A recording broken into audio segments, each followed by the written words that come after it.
So good day mga ka-DS na magkakabit pala tayo ng side ng ating crankcase na. So kinabit ko na yung kanyang camshaft. Tinatawag na tama yung camshaft, pero hindi ko masyadong pero ito. So ito yung kinabit natin na gear. Continuation lang na ito, no? Tinanggal ko muna itong isa kasi nalalaglag. Ayan, inuna ko yung yung crankshaft para hindi ako mahirapan kasi medyo mahirap ipasok kanina kasi walang langis na ista kasi ito. Ayan, may washer din yan, pares may washer yan. So bali ang lagay nito is ganito, no? Ayan yung isa, kahit hindi niya hawakan, yung isa lang kasi may washer. Kapag pumasok na siya doon sa loob, pwede niyo siyang bitawan. Ay mahirap kasi, hindi pero makikita niya naman yung pagkayo mismo sa actual yung washer niya doon. Kailangan hindi malaglag, kailangan sakto niya sa butas, kailangan sasabayan Yan, pumasok na yung isa, ito na lang isa.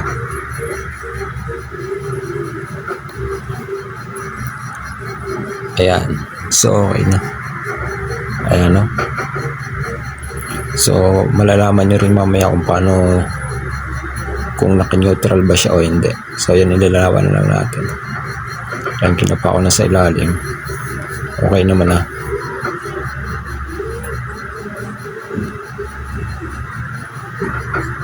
So bali hindi natin na video yung ating kicker paglagay.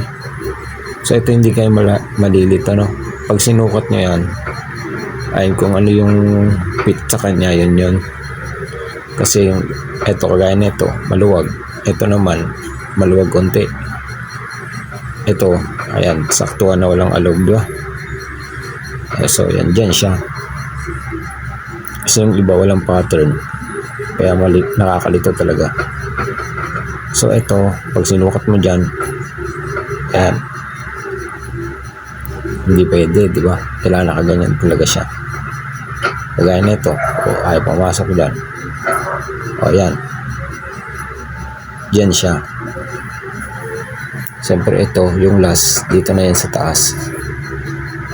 Okay, papansin nyo, naka-align siya. Hindi naman siya pwedeng pag ganito kasi, ayan, tatama. Kaya, ganito siya. Ayan, naka-line yung kanyang bilog na yun, no? Tapos dito naman sa paglalagay na ito, nakikita nyo may tornilyo. Yan yung sa ilalim. Yan. Yan kasi nakalagay yung pang-ikot ng gear. Ito naman sa neutral indicator yan. Yan, may maliit yan dyan na nakalagay yan. May maliit yan dyan.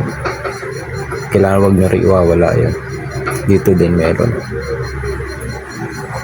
So yung may tornilyo lalagyanan, dito yan ilalagay sa baba. Bali wala siyang washer dito, no? Walang washer. Hindi ako sure, pero nung tinanggal to walang washer Kaya ayan, eto, paano nyo malaman kung naka-neutral no? Ditong side hindi pwede, no? Etong side, ayan, just yung kanyang tuldok na yon, dapat yun nakaturo pababa. Yan, para hindi ka malito. Yan, nakaturong pa ganyan. Kasi pag sa kabila nyo nalagay, mali yung ikot. Ayan. So yan, dapat dito, hindi dito. Ayan. Tapos nakaturong pababa ganyan. So ito, dito sa part na to, medyo nag-a-adjust ako kasi medyo mahirap lang ipasok ng kasi sumasabay siya, no? Kailangan iangat pa yung yung gear para pumasok sa mismong line niya. So yan, dapat nakababa yung kanyang tuldok ngayon, no? Lalagyanan. So pag okay na, pwede nyo na siyang lagyan ng dowel pin, no? Ayan, tapos mamaya na natin lalagyan ng langis kasi dumidikit sa kamay kasi baka malagyan pa ng alikabok. Ayan. So pag alam nyo ng okay na, no, pwede nyo ihanda yung kanyang pin. Ay, hindi ayos pa natin. Kailangan iangat nyo yan. Ayan. Para hindi gumalaw, pwede nyo kunin yung dowel pin kung sa tingin nyo na nahihirapan kayo. Ito kasi pinakita ko kasi yung video niya para paano ipasok, no. Ayan, kagaya iangat mo pa. Ayan, ganun din sa baba. Kaya matagal-tagal yung video natin. Kaya ang ginawa ko, ito, sigurado to. Hindi ko na muna nilagyan ng langis kaya medyo matigas.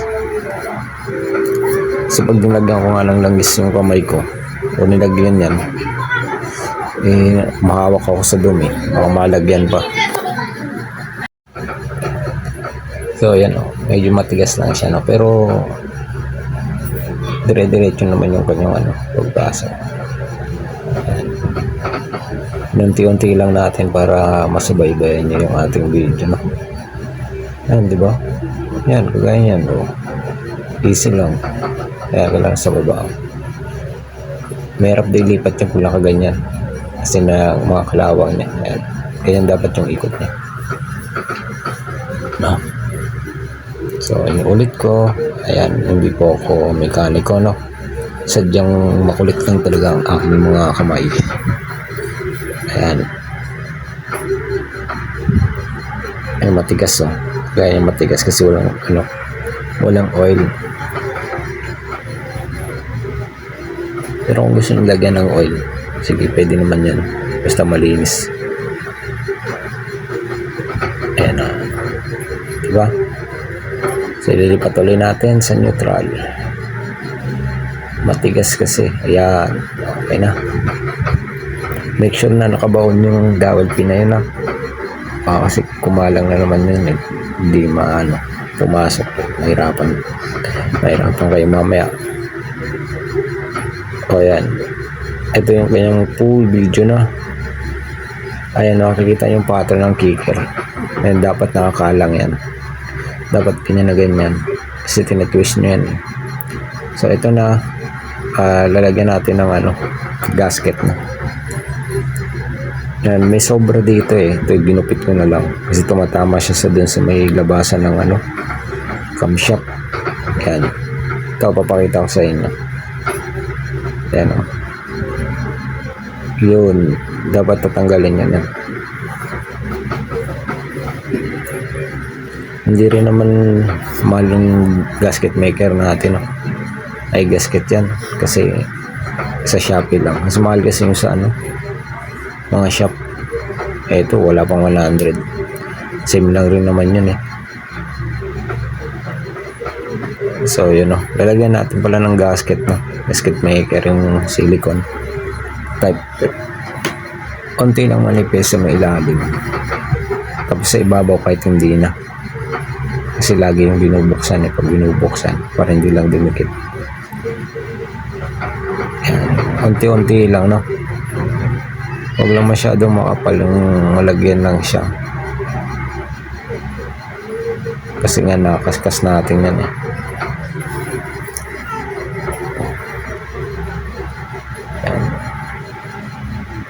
So mahaba to, kaya tingnan lang natin ito na. Ayan, bali nalagyan ko na lahat, no? Tapos tsaka natin lalagay ito. Ayan.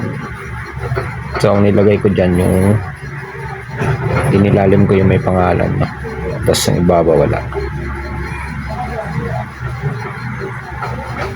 Ayan. Tapos pwede nyo nang ilagay. Bagal ang video natin, no? Itong gear na to, 5 gear pala to, no? Rusi 125. Overhauling na to kasi matagal na rin. Ayan, papakita ko yan sa inyo paano magbuka. Ditong side muna tayo kasi hindi ko pa naayos yung yung ibang lilinisin. Maraming lilinisin dito. Tsaka maraming papalitan, hindi ko masabay. Ito lang muna yung binidyo natin. Ito, hindi ko alam, may dowel pin pa na dyan. Pero hindi, wala namang dowel pin dyan na nakalagay.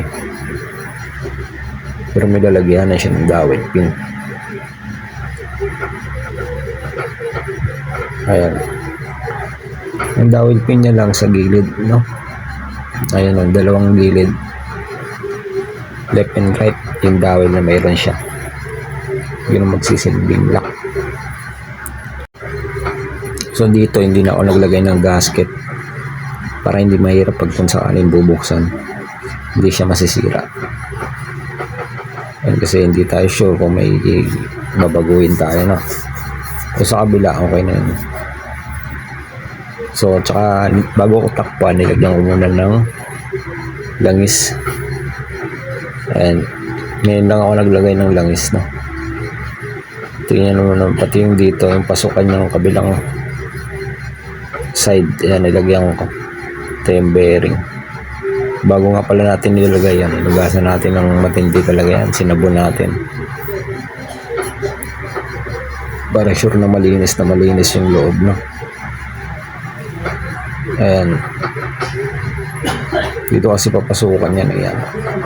Tapos binuhusan na lang natin dito, ayan.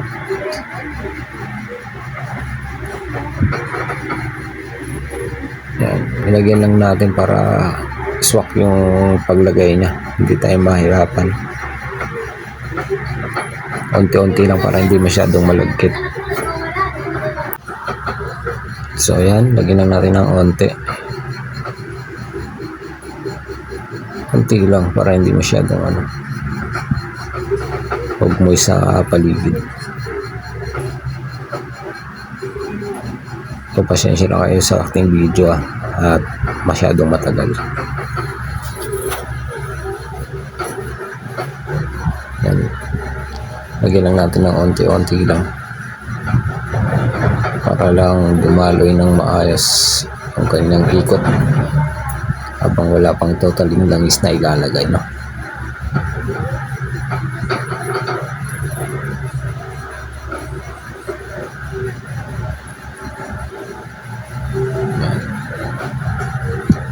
Baon natin ng onti. Wala na baon yan.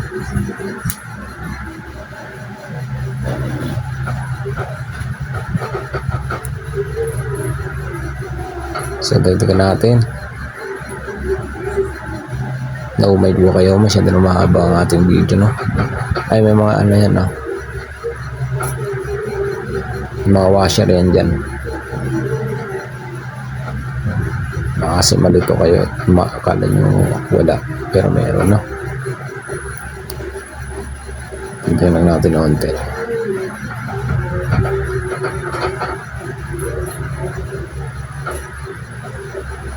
Babagot na ba kayo?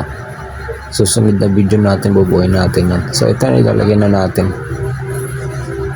Ayan yung dowel pin yan, dalawa, left and right, para kung sakali baka magtaka kayo. Ayan, napaka easy lang ipasok yan, guys. Ayan, o diba, hindi mo na kailangan ng pupukin ng malakas. O diba, pasok na. Ayan, didiin mo lang siya, tapos okay na. Tapos papakita ko pala sa inyo dyan yung mga tornilyo na magagamit, kasi may mga mahaba dyan. Ayan, bali 11 na tornilyo yan dyan eh.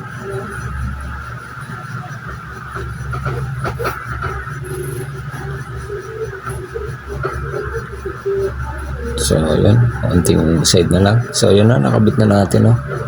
So may mga ilalagay din pala tayo yung mga oil seal yan, may oil seal yan.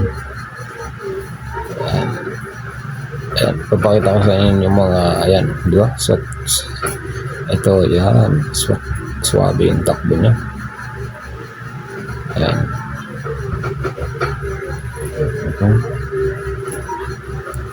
Yung mga oil seal na. So yun, natutornilyohan na natin. Ito pala yung tornilyong mahaba. Yan o, mahaba o. Dito yan. Ayan. Tapos meron din sa likod. Ayan. Pakabila, isa. Tapos ito, magkakasukat na yan. Ayan, magkakasukat na yan. Ayan. Dito lang yung dalawa, mahaba. So, yun lang. Ito pala, ito. Ayan, dyan yan. Ito yung same, mahaba, no? Ito yung sinasabi ko sa inyo, mahaba na tornilyo, no? Ayan. Siyam na magkakapareho, tapos dalawang, ano. Ayan, dyan. Itong mahaba. Yung pinakamahaba. Tapos yung isang mahaba.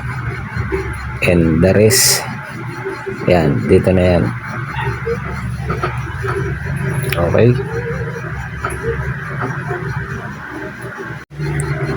So yun, kita na natin pa-cross yung pagkakabit niyan para pantay, no?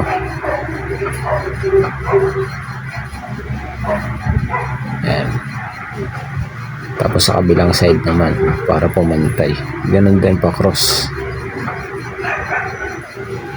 Cross yung higpit niya, no? So yun lang, susunod natin yung kabilang side naman, no? So hanggang dito na lang yung video natin. So bye bye.